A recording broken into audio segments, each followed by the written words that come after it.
Hey guys, what's up? Orvi here, and due to the extending status of our community quarantine, I have decided to share to you my OCG Eldlich-Numeron deck profile. Also, I am planning on making future videos featuring other decks and some basic plays using those decks. So I hope you guys would comment down what deck should I feature on, and let's see if I can make some videos about those decks. Okay, so without further ado, let's now begin with the deck build. To start off with, I run three Eldlich, the Golden Lord. So pretty much standard build. Some players prefer to run 2, but most of them usually would go up to 3 Golden Lord. So pretty much the boss monster of the deck. It's both a hand trap by sending this card and one other spell and trap card from your hand to the grave, and targeting one card on the field to send it also to the grave. And pretty much other cards from this deck is reliant mainly on this card. Okay. Now, since this is the Numeron variant, I run 3 Numeron Wall. So what this card does is that it's mainly used to get that Numeron network into your field by activating this card from your hand and activating directly from your deck that Numeron network. Also, this card has a secondary effect similar to Battle Fader, as to which when you take battle damage, you can special summon this card and end the battle phase. Okay, so next I run 3 Ash Blossom. Other decks doesn't run hand traps, but for me, probably because of shortage of budget,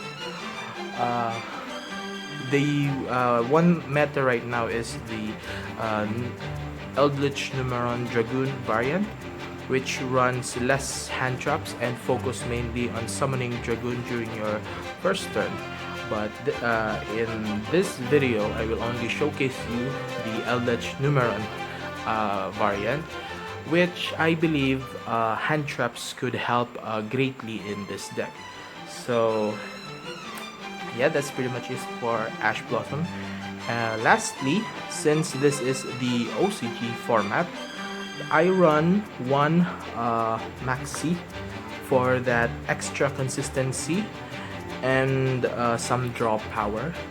I am thinking about increasing this card up to 2, but I believe 1 is the optimal number for this build. Okay, that's all for the monsters. Now we proceed to the spell cards. First, for the Eldlich spells, I run 3 Cursed Eldland. What this card does is that it allows you to search off your Eldlich the Golden Lord or your Golden Land spell or trap cards from your deck. So currently there are only Golden Land trap cards, so they're the only ones you can add from the deck. Next, I run 1 of the Black Awakening and the White Destiny, which all are Elixirs. Sorry.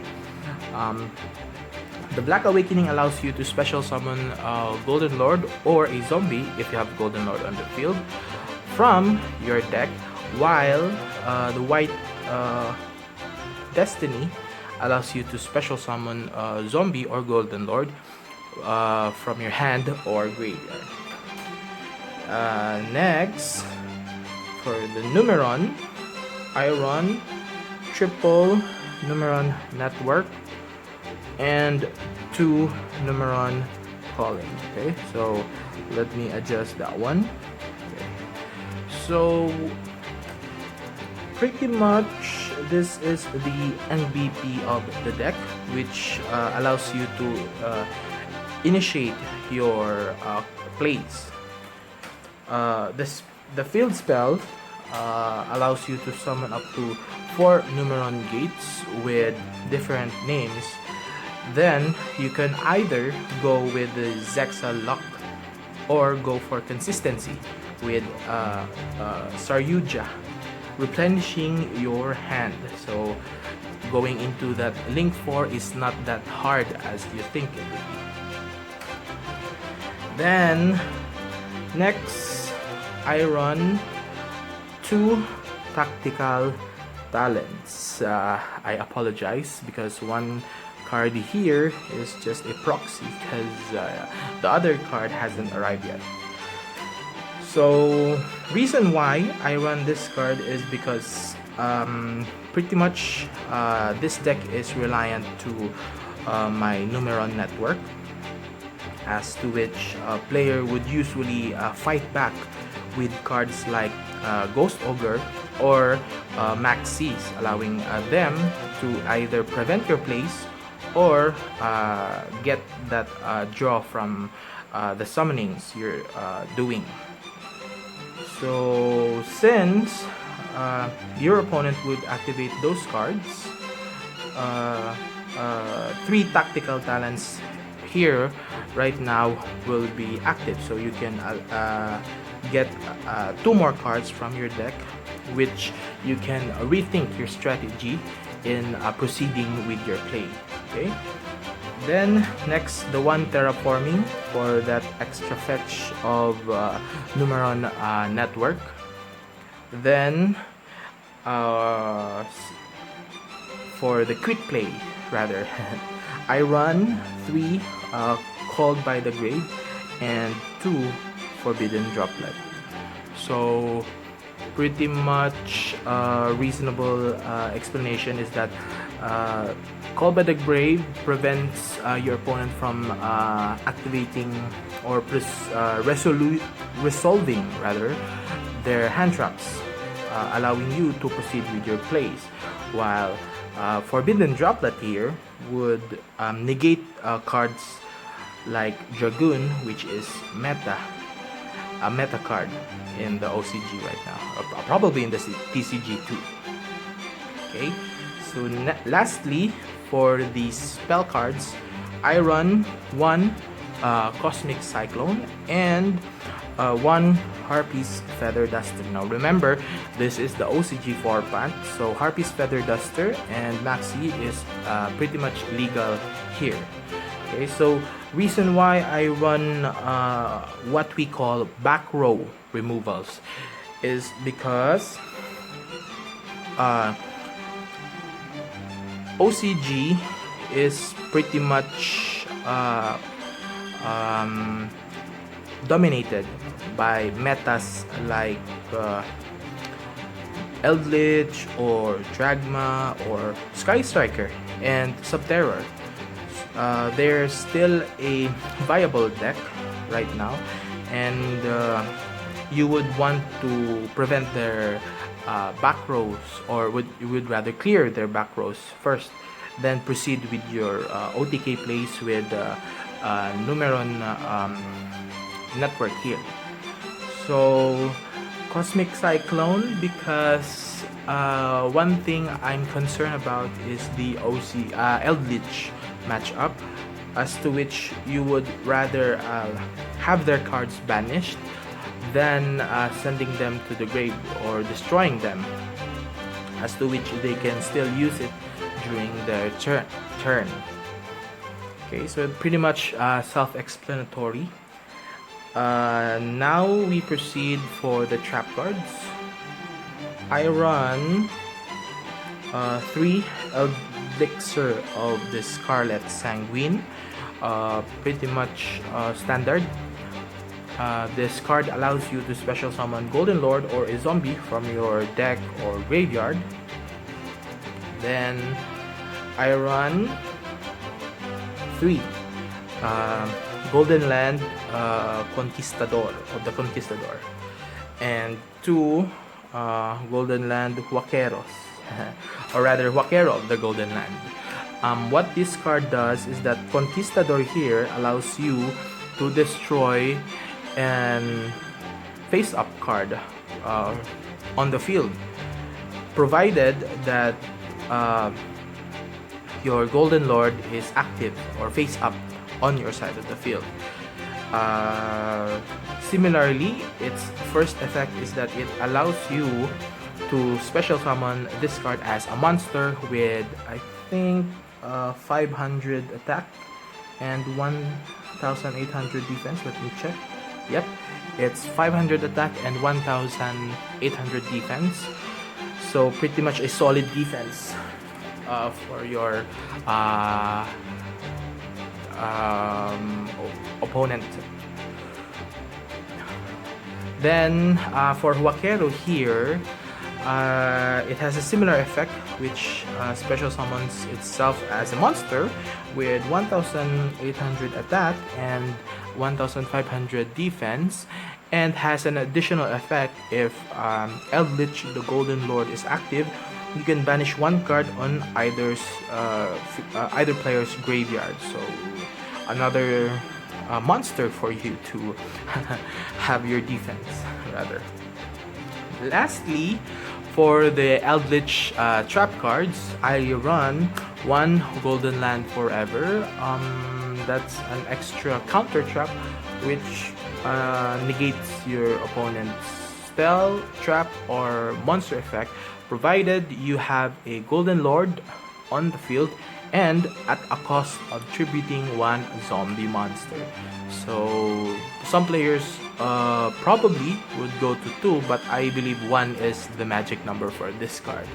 And lastly, I run 2 Solemn Judgment, just to add on to that back row protection, because you would have this card, Conquistador and Huaquero, easily set through cards like Golden Land, your continuous Golden Land here, and through cards like the Elixirs.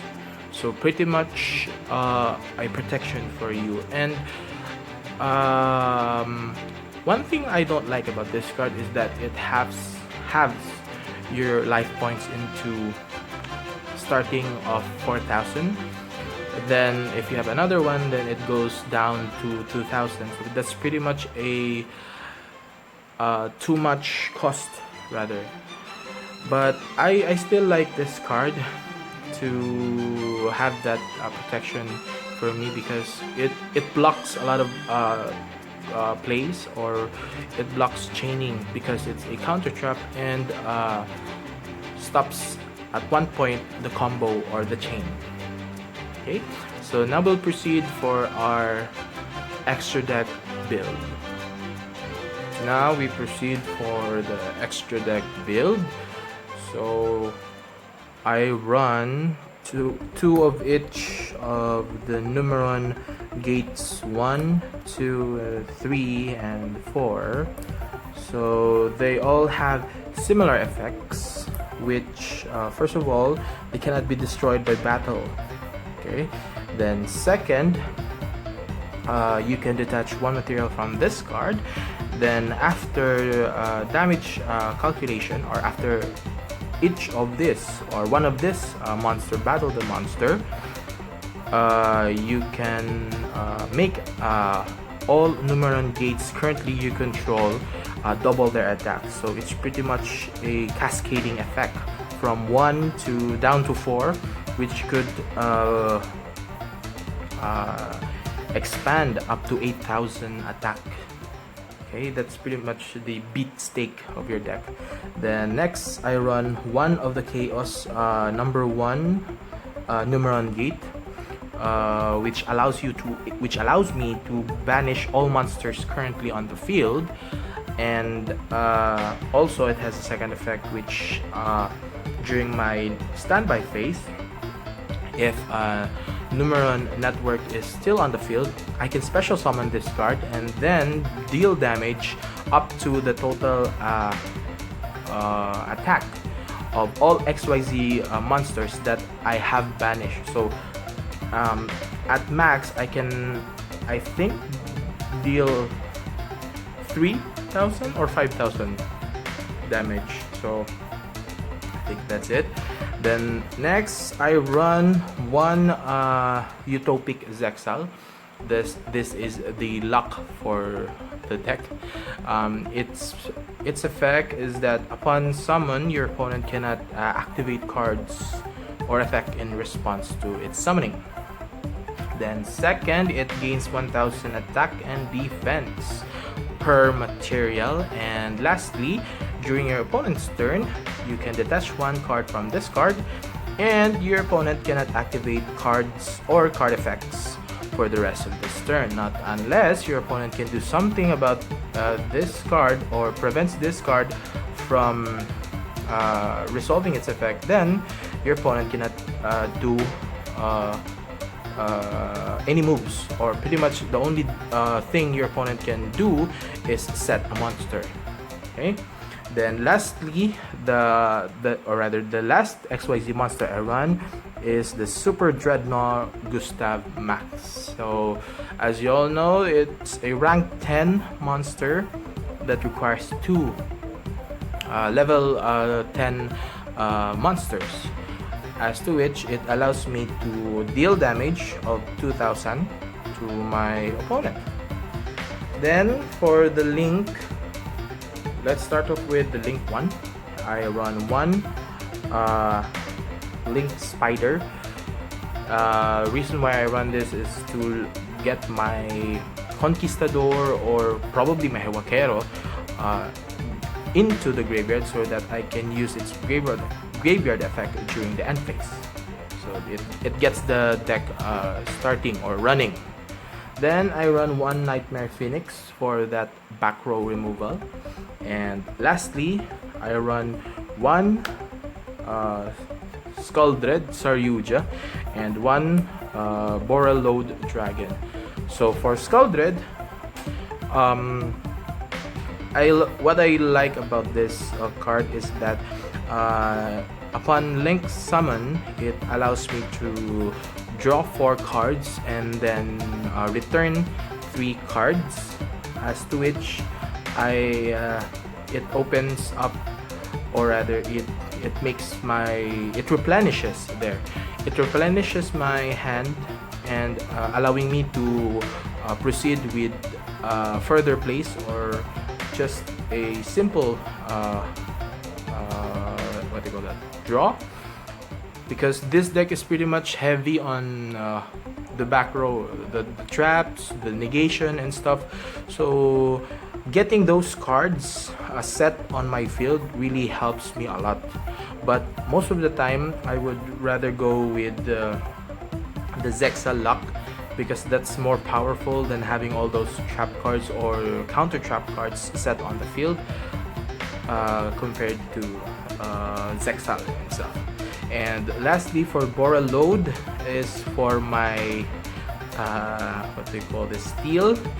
My only concern here is the Thunder Dragon, because they cannot be destroyed by card effects, or they can, but they have a substitution effect which allows them to banish their thunders or probably cards from their graveyard, and which would put me to a disadvantage. So reason why I run Borreload is for me to snatch steal or their monsters, and preventing them from banishing cards from the graveyard. So that's pretty much it for my extra deck build. Hope you enjoyed the video, and comment down below what other decks I would be covering up, so that I can try to make one in the near future. So see you guys, and thank you.